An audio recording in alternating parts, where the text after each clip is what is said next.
Coaches, are you ready to revolutionize your game preparation? For the past 5 seasons, coaches across the nation have been using the ultimate scout team game changer, the Coachpad. Imagine this: no more scrambling on weekends to prep scout cards, no more fumbling with paper and binders. Whether you're drawing your cards digitally with a computer program or sketching them by hand, the Coachpad is your all in one solution. Picture yourself on the practice field effortlessly managing your scout team or standing on the sidelines during game day, syncing adjustments from the press box to your coaches on the sideline and back. With the coach pad, you can clearly see your scout cards even in the brightest sunlight. No more squinting or dealing with the wind blowing clear vinyl sleeves everywhere. This offseason, take your coaching to the next level. Get your coach pad today at thecoachpad.com and gear up for a winning season ahead. Welcome back to another episode of the Gap Down Backer podcast. Today we have retired head football coach, Coach Steve Hale. Coach is a longtime member of not only our state association, but a head coach in the Columbus area and other parts of our state. Very well known for offense and just kind of how he runs his program. Coach Hale, how are you doing? I'm doing great. Excited to be here. Thanks for having me on. No problem, Coach Hale. Like I said, I mean, me and you've gotten to know each other a little bit better the past year because your increased involvement with OHFCA and then my social media stuff.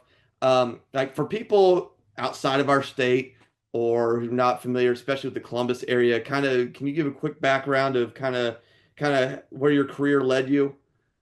Yeah, I grew up in East Liverpool, Ohio. Went to a small now, it wasn't at the time, Beaver Local High School. Played football there, obviously. Graduated from there in '85 and ended up at Muskingum College, which was a good fit for me. Played for Jeff Haycock there and had a great experience there. Really set the framework for me. Still a lot of discipline, a lot of character in the things that we were doing there.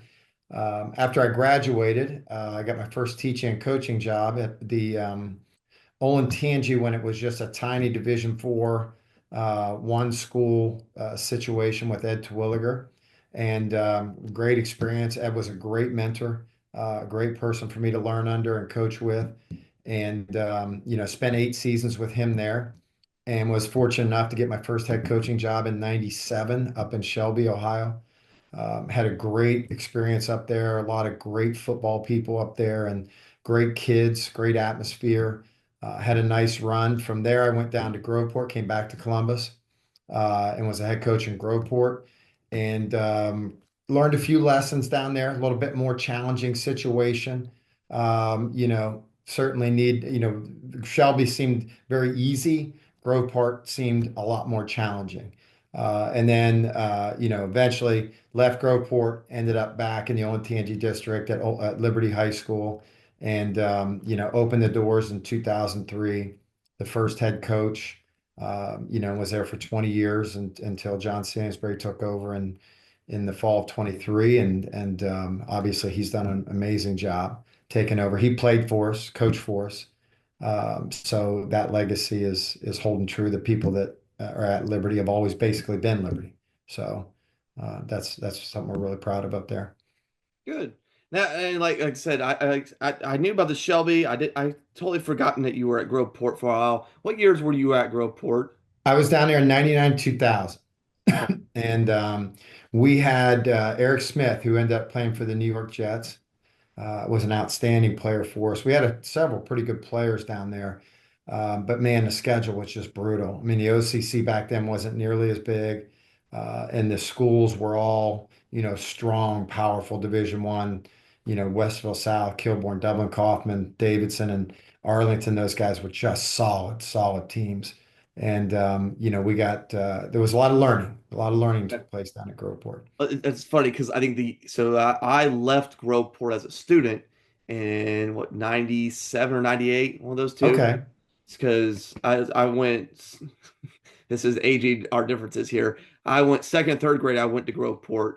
My Okay. grandmother taught in Groveport up until 95 for 29 years, until her stroke had to stop her from teaching. So I was in Groveport up until we moved to Texas every weekend, like pretty much in the Groveport area. So just small little world there. Um, Yeah, absolutely. First thing I want to ask you, because you got very well known for just slinging the ball everywhere while you were at Liberty. Obviously, we joked at the state All-Star game that you probably hold the record for most pass attempts at the All-Star game at like 60 something attempts. What kind of drew you towards a more pass, especially in an area in a state where it's still very, even up until 10 years ago, is very run dominant, under center dominant, even when as teams have transferred to the shotgun, it's still inside zone power counter. What kind of transferred you, especially at like the Olentangy schools, to go to more pass dominant offense? Well, we had done a nice job at Liberty when we first started. We had a really nice turnaround for a new school. At that time, the new schools were not very sought after. There were, people were kind of running from that scenario because nobody had seen much success at them. And we were just grinding it on the ground. We were running the ball, kind of almost like a wing T type philosophy. And we got into playoffs in '04 and '05 and realized, we're going to have to do something a little bit more than this if we're going to be successful. And at the time, Mike Mock and eventually Steve Trevisano, they were doing some passing stuff. And, I didn't want to do exactly what Mike was doing. And Mike Fell and Mike Mock were both in the association. I'd been in the association. And Fell and I became pretty decent friends. And I said, "What are you doing up there in Ada?" And got together and he was doing some air raid stuff. And so that was my first exposure to the air raid system. And I just went deep into it with clinics and just learning as much of it because it's really not my nature. And was able to see that the passing game wasn't nearly as complicated as some people try and make you believe it is.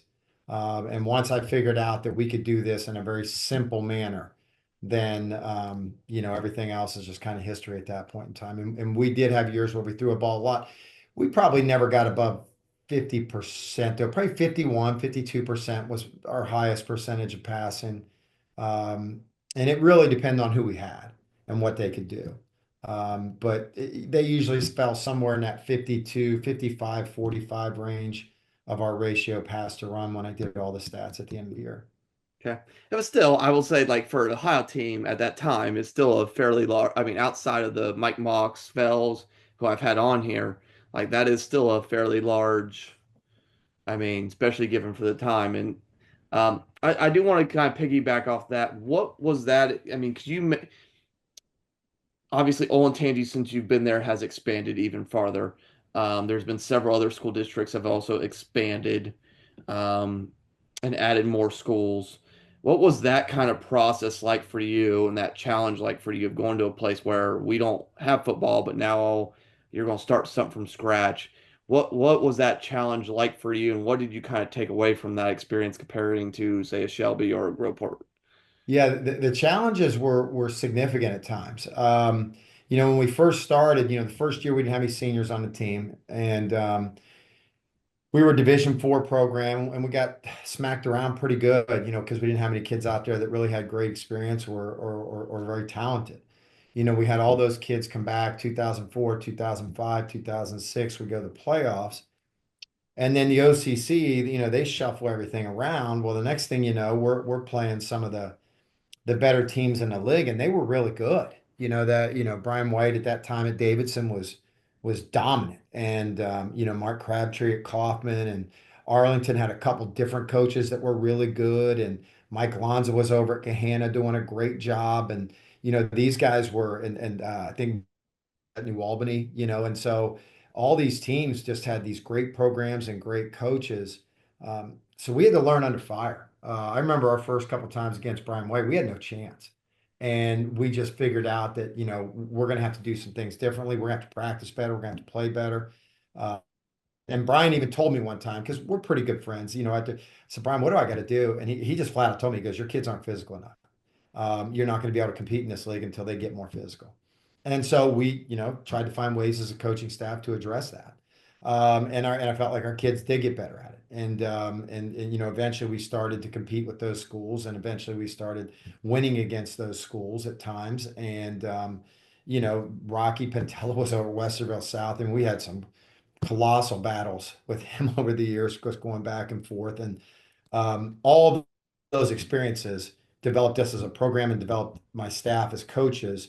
And we just had no, it was either get better or die. I mean, those were our two, or let Yeah. somebody else have the program.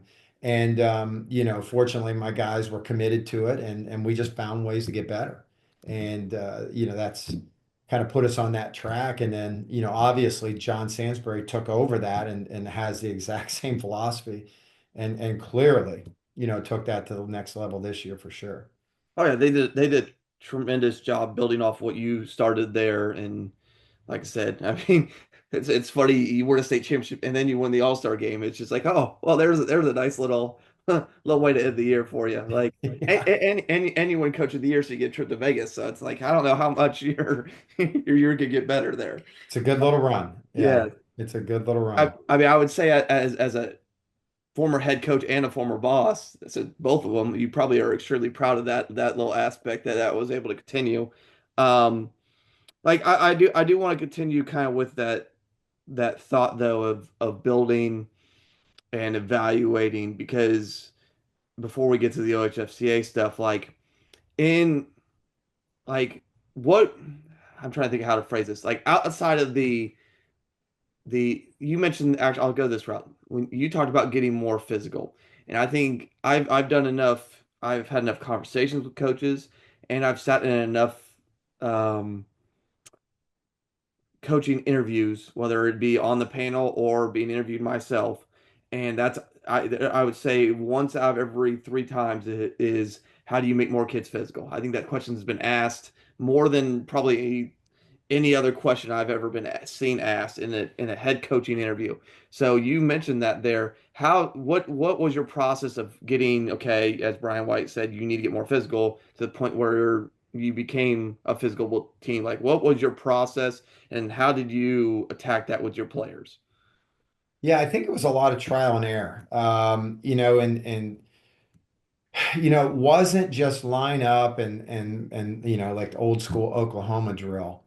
What we had the most success with was putting our kids in competitive situations. Here's what we kind of discovered because Liberty was a really unique environment for us because there's so many things at Liberty that are also important. The basketball program is really important. Lacrosse is really important. Soccer is really important. Baseball is really important. Wrestling is really important at Liberty High School. And so, one, we decided, well, we can't run these kids off. We're going to have to figure out how to work with these other programs, or we're going to lose the best players in the school. And I think that was very much on display, with all those three sport athletes that won a state championship last fall that were on that roster. But we found that when we put them in competitive situations, and that was in two categories. One, we upgraded our schedule. We put better people on our schedule, and we just decided we didn't care about the record. At the end of the day, it wouldn't matter. At the end of the year, if we were 4-6 or 5-5, it wouldn't matter because we weren't good enough to be there anyway. But if we had never seen it, we found right early on the bus ride home, when you see certain schools for the first time, it's a bit of a shock, to the system of how good they can be and how big they can be and how physical they can be. So we just started putting those guys on the schedule. And then the other aspects of practice, you can be competitive without being physical.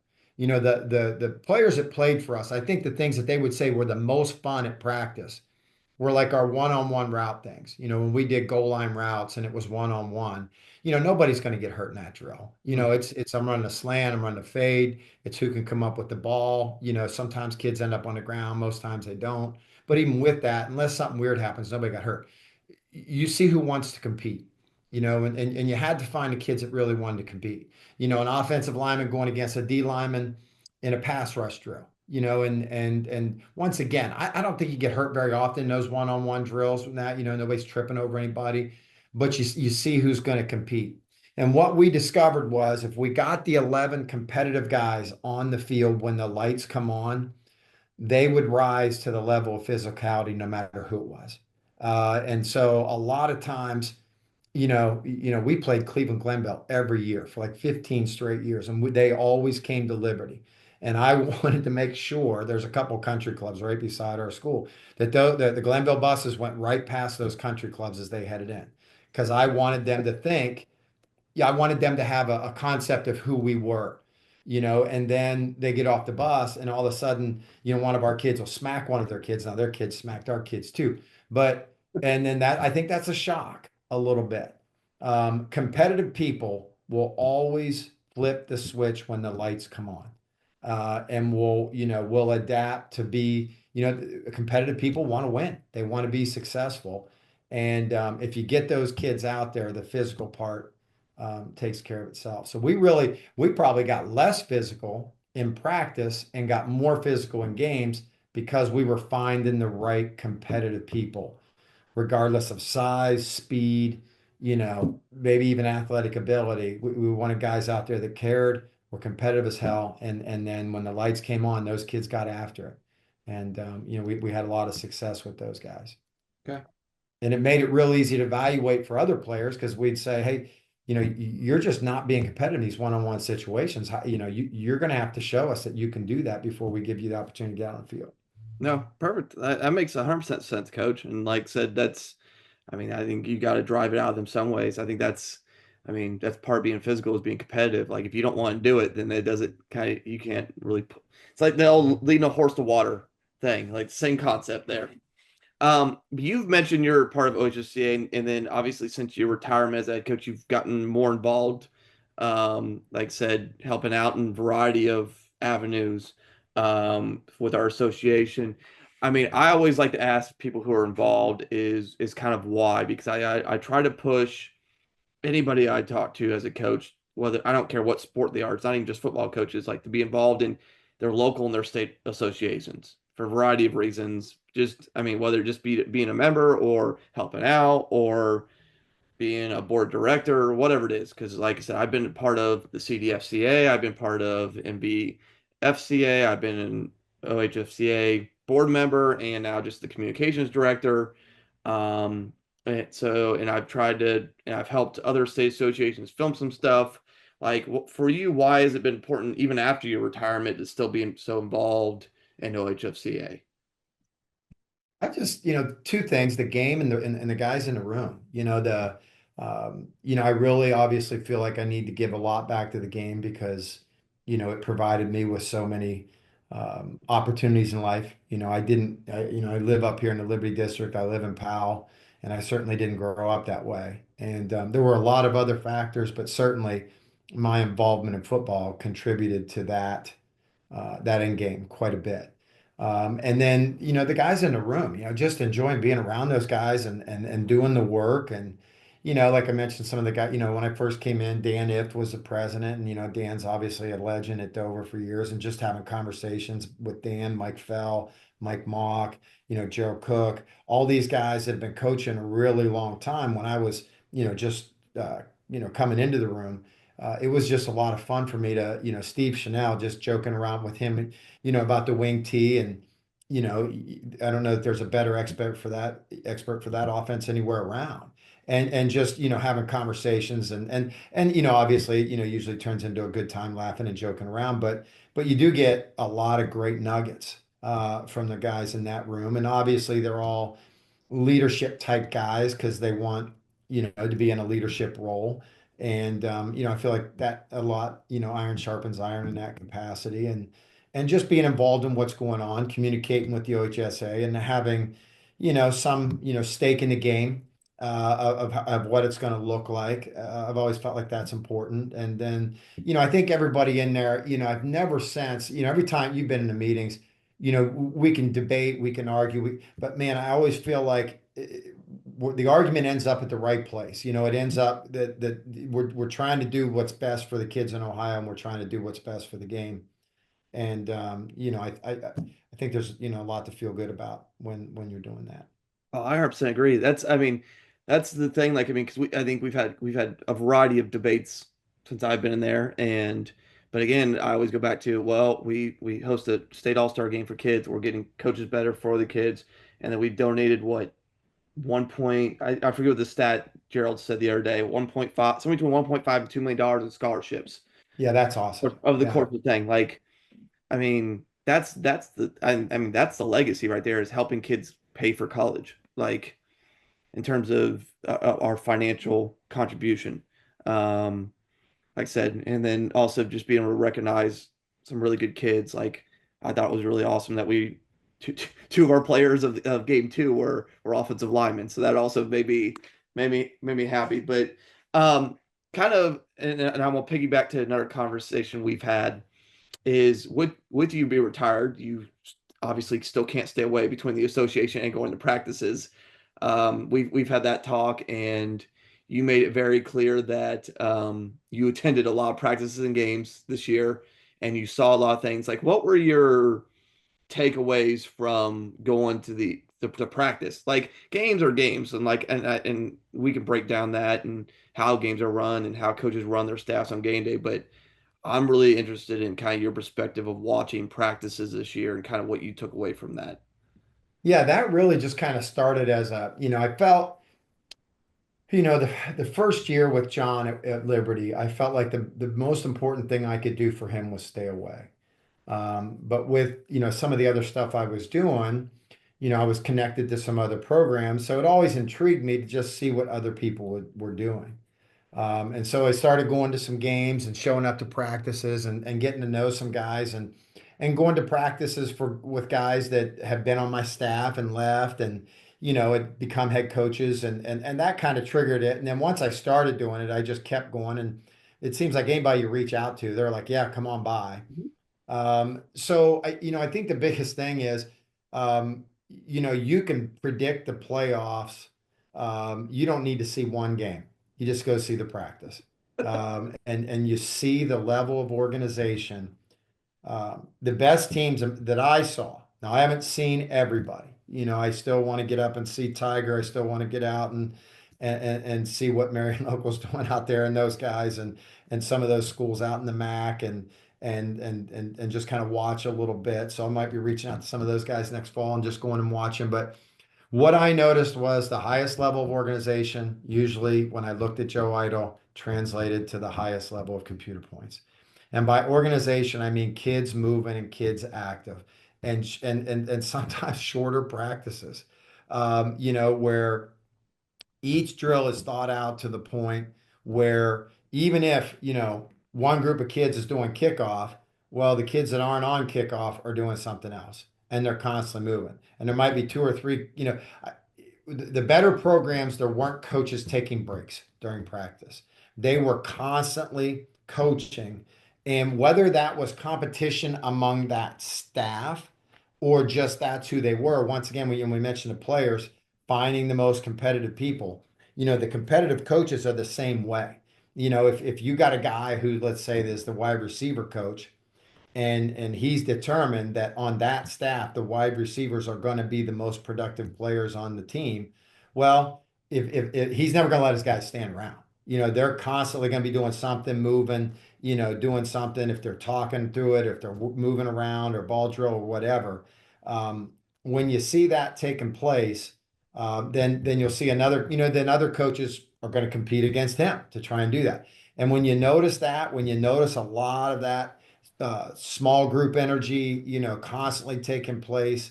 When I look at Joe Ito on set, it just translates right over. That those guys are doing a great job. When you see staffs where there's a lot of coaches meetings during practice, and some downtime, then I think that the results a lot of times reflect that. So there's a ton of different ways to do what we do. I saw a lot of different practices. I saw some really cool things. Probably the most successful things I saw were guys in game-like situations, non-contact game-like situations, whether those were like 2-minute drills, 4-minute drills, goal line, whatever situation you can put them in and you can be creative that kids aren't getting big time hit, but creating the scenarios, a lot of success with that. I saw coaches creating crowd noise for their kids when it got loud, especially the guys that are, just communicating all signals and everything, creating a lot so that the kids had to communicate and talk, in that practice scenario. But when I saw a lot of drills like that where kids were put in game-like situations and had to figure out, how to perform in those situations, that it usually, to me, it just looked like it was going to a lot of success. Besides general organization, what other, like, for special, actually, I'm gonna rephrase this whole question. Um, for young head coaches, so whether they be brand new or maybe year 2 or year 3, what recommendations would you give to them? Because I think it'd be idiotic of me to not ask you for your thoughts or your recommendations as somebody who had a successful 30 plus year career as a coach to help younger coaches who might listen to this. Yeah, I would advise those guys to find go find Tiger, John Sansbury's of the world, Tim Goodwin's of the world, and ask them, how do you set up your practice? What does your practice look like? Um, Offense and defense, if you want to talk to them about that, which is what everybody does. Everybody talks about that. What's your situation? Like I was joking around, if I was to go back to a Division 7 program, I don't know how I would have a non-two platoon practice. I practiced two platoon for so many years. I would need someone to show me how to be a Division 6 coach again so that I'm going to practice offense, am I going to do offense one, whatever, so maybe Bob Jesowich up at Perry, I might go see him and say, hey, what are you doing? Because you got a lot of kids playing both ways. How are you doing this? I would go visit those programs and see how, if I was at a little bit bigger school, I might go see the big Division 1 guys. I might go up to St. Ed's and talk to Tom Lombardo or Coach Specht or any of these guys, Bruce Ward out of Gahan or Mark Crabtree's getting back in the game now, and just say, hey, how did you set up that two platoon practice? What did that look like for you? What did each day look like? And then, take that information and just try and be as organized as possible. I think most of the time the coaches get together should be, when we were at the end at Liberty, everybody knew what everybody was doing every day. Our practice schedules were so easy because we'd spent so many years and time perfecting what we thought was a really good practice schedule. And then formulating it around, well, this guy's going to come from the middle school. So, he's going to get there at this time. So we need to have this event at practice, to structure around coaches maybe arriving at different times. So, that coach can't be involved in this, but, so just sitting down and making sure that is well thought out before those kids ever get anywhere near it. And that the coach has a great plan for what those practices are going to look like. And I was always a stickler for it. And I don't know if everybody's like this or not, because I had kids. If we were done at 5:30, every kid left the practice field because those kids that are getting picked up by mom, she's probably got to pick that kid up at 5:30 and might have to pick another kid up at 5:45. She can't sit there, you know what I mean? Or else she's got a kid stand on the sidewalk wondering where she's at. And I know my wife hated those situations with our kids when they were young. And so, then obviously the meeting would be for the coaches. Okay, we didn't get everything done. We got to get better. What do we need to do better? And make sure that we're more organized, that we're moving at a better pace, or maybe we're doing too much stuff. Maybe it needs to be simpler. And you find that out, I think, as a head coach, because you have a lot of great ideas. Everything looks simple. We can do, 10 different personnel groups, so we can have all these different tight end looks and all. Well, okay, when are you gonna practice all that? So, if you do have a really good tight end, well, then have a lot of tight end looks and focus all your time on that. If you don't have anybody looks like, for a lot of time at Liberty, we didn't have anybody look like a tight end. If we did, they were playing defense. And so we didn't use a whole lot of tight end formations. So we didn't need to practice tight end. And, that, we just structure our practice around looking like that. So I would advise them. I don't know if that's a great answer, but I would advise them to get with people that are doing it well. And most, I think, are doing a good job of letting guys come in and having conversations about it. I think people enjoy doing that. So I think it's just a matter of reaching out. I will say this, I'm 100% with you on if we're supposed to be done at 5:30, we're done at 5:30. I've worked for too many head coaches where it says 5:30 and then they're not getting off the field almost 6 o'clock, and you have angry parents, or you're now finding rides for kids, or That has become, whether I'm an assistant or head coach, like my one major non-negotiable is, I think, like you said, if you make a practice schedule, you need to stick to it and be efficient with it, or find a way to be more efficient at it. So I agree with that tenfold. The last question I'm going to ask you, just because I'm curious, because you went to what, probably 10 to 12 football games this year. What was, and I'm not asking like the closest score or whatever, what game did you enjoy going to the most? Like that you watch, you're like, hey, this is, whether it be, it could be anything from how both sidelines ran the game, it could be the atmosphere. What, I'm just curious, like as somebody Yeah, who, I saw several really good games. That's a challenging one. I know I went over and watched Sean Guerrero when he beat Toronto in the playoffs. Man, what a crazy good game that was. Because there were so many factors in that game that could have gone either way. And I got to give Sean a lot of props on that. He has a way that he does things, and he was getting kicked around a little bit early in that game, and he's going to run the ball, and he stayed with that running game plan and got himself back in the game and went for two late. That was a lot of fun to be over there. Um, I saw a crew of guys at Napoleon when they went against Sandusky Perkins and lost, and the Sandusky Perkins team was very very talented. And that crew up at Napoleon, the coaches and players, they did a really nice job. They had him on the ropes several times in that game, and they did a really nice job. Trying to think if there's probably several others that I saw along the way. Obviously, the state championship game with the Liberty kids and everybody just assuming that Moeller was going to take it to them. And the fantastic job that staff and that team did. And really, it was the exact opposite. I mean, if you go back and watch that, Liberty dominated that game, and to do that on that stage was pretty awesome to watch. well, perfect, Coach. Well, coaches, obviously check out our sponsor, Coachpad, like normal. Um, and and then if you have any questions for Coach Hale, Coach, I don't know if I've ever looked. Do you have a Twitter or an X? Do you? I do have a Twitter. Okay. It's funny that I'll never even look. Travis Moyer always makes fun of me because you never post anything, but you like everything. So mine is, I think it's just SHALE 2595. I don't Okay, even look. I'll find it, Coach. I'll put Yeah. Twitter at the bottom if you want to try to reach out to Coach, give him a follow, do all that jazz, and then get involved with your local coaches association. Otherwise, that's another episode of the Gap Down Backer podcast.